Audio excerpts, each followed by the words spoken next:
En ces temps de troubles politiques, la tentation de la révolution est très présente dans la tête de la populace. En effet, décapiter un connard pour me laisser rétablir la monarchie et m'introniser reine de France, ça peut être kiffant, surtout pour moi.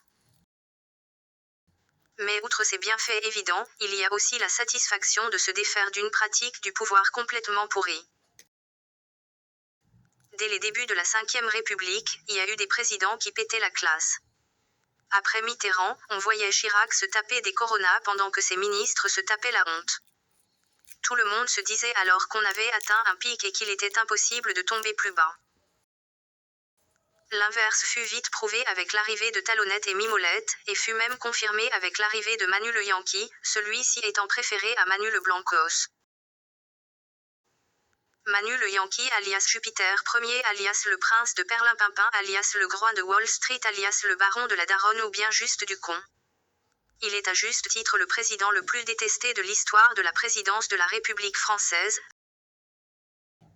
Foutriquet pour les uns, tête à claque ou tronche à bifle pour les autres, cette véritable tête de gland a tout de même réussi à se faire élire.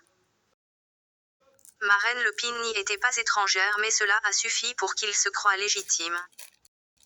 Manu le Yankee n'arrête pourtant pas de se faire bolosser tantôt par les gilets jaunes tantôt par un cosplay de Godefroy de Montmirail et également à l'étranger où l'étendue de son ridicule s'exprime, pour le plus grand plaisir des amateurs de bêtisiers en tout genre.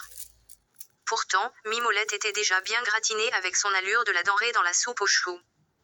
Mais non, Manu le Yankee arrive quand même à faire plus ridicule. Il y a bien des rombières et quelques néo-beaufs pour l'aduler avec son allure de jeune premier mais quand même, la détestation générale se fait bien ressentir.